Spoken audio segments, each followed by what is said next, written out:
அனைவருக்கும் வணக்கம். என் லைஃப்பில் இந்த மாதிரி ஒரு பெயின்ஃபுல்லான ஒரு சுச்சுவேஷனை நான் ஃபேஸ் பண்ணதே கிடையாது. மனசு முழுக்க வலி வலி மட்டும்தான். இந்த சுற்றுப்பயணத்தில் என்னென்ன மக்கள் பார்க்க வராங்க, அதுக்கு ஒரே ஒரு காரணம் தான் அவங்க என் மேலே வச்சிருக்கிற அன்பும் பாசம். அந்த அன்புக்கும் பாசத்துக்கும் நான் எப்பவும் கடமைப்பட்டிருக்கிறேன். அதனால தான் இந்த சுற்றுப்பயணத்தில் மற்ற எல்லா விஷயங்களையும் தாண்டி மக்களுடைய சேஃப்டி, அதில் எந்த காம்ப்ரமைஸும் பண்ணிடக்கூடாதுன்றதுக்காக தான் அது என் மனசில் ரொம்ப ஆழமாக இருக்கும் அந்த எண்ணம். அதனால தான் இந்த அரசியல் காரணங்கள் எல்லாத்தையும் தவிர்த்துட்டு ஒதுக்கி வச்சுட்டு மக்களுடைய சேஃப்டி மட்டும் மைண்டில் வச்சுக்கிட்டு அதுக்கான இடங்களை சூஸ் பண்ணுறது, அதுக்கான இடங்களை பார்த்து பெர்மிஷன் கேட்குறது, போலீஸ் டிபார்ட்மெண்ட்டில் அதை ரிக்வெஸ்ட் பண்ணி கேட்போம். ஆனால் நடக்கக்கூடாதது நடந்துருச்சு. நானும் மனுஷன் தானே. அந்த நேரத்தில் அத்தனை பேர் பாதிக்கப்பட்டு இருக்கும்போது எப்படி அந்த ஊரை விட்டுட்டு என்னால் கிளம்பி வர முடியும்?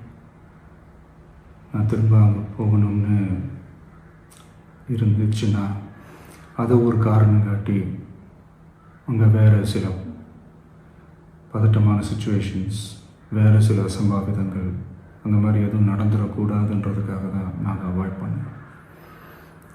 இந்த நேரத்தில் சொந்தங்களை இழந்து தவிக்கிற அத்தனை குடும்பங்களுக்கும் என்னுடைய ஆழ்ந்த இரங்கலை தெரிவிச்சுக்கிறேன். எனக்கு தெரியும், என்ன சொன்னாலும் இது ஈடேயாகாதுன்னு எனக்கு தெரியும். ஹாஸ்பிட்டலில் ட்ரீட் பண்ணிகிட்ருக்கிற எல்லாருமே சீக்கிரமாக க்யூர் ஆகி வரணுன்றதை இந்த நேரத்தில் நான் வேண்டிக்கிறேன்.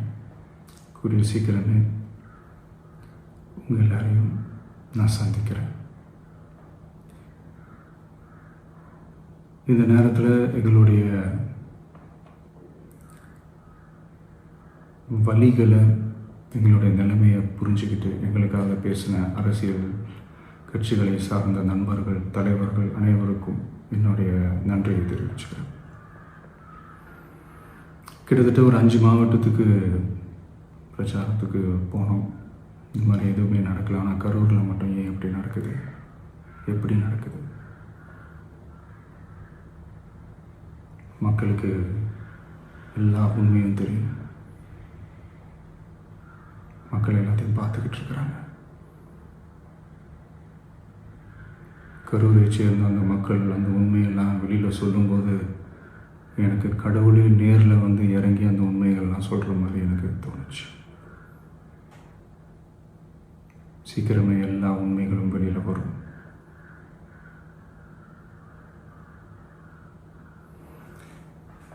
எங்களுக்கு தரப்பட்ட இடத்துல நாங்கள் போய் அந்த ஸ்பாட்டில் நின்று நாங்கள் பேசிட்டு வந்தோம். அதை தாண்டி எந்த தவறும் எங்கள் சைடில் நாங்கள் எதுவுமே செய்யலை. பட் இருந்தாலும் எங்கள் கட்சியை சேர்ந்த நிர்வாகிகள், தோழர்கள் மேலே எஃப்ஐஆர், அது மட்டும் இல்லை சோஷியல் மீடியாவை சேர்ந்த நண்பர்கள், தோழர்கள் அவங்க மேலே எஃப்ஐஆர்லாம் போட்டு இப்போ பிடிச்சிக்கிட்டு இருக்கிறாங்க.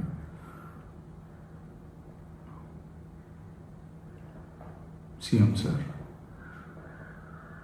உங்களுக்கு ஏதாவது இந்த பழி வாங்கணும் அப்படின்ற எண்ணம் ஏதாவது இருந்துச்சுன்னா என்ன வேணாலும் பண்ணுங்க. அவங்க மேலே கை வைக்காதீங்க. நான் ஒன்று வீட்டில் இருப்பேன், இல்லை நான் ஆஃபீஸில் இருப்பேன். என்ன வேணாலும் செய்யுங்க. நண்பர்களே, தோழர்களே, நம்மளுடைய அரசியல் பயணம் இன்னும் ஸ்ட்ராங்காக, இன்னும் தைரியத்தோட கண்டினியூ ஆகும்.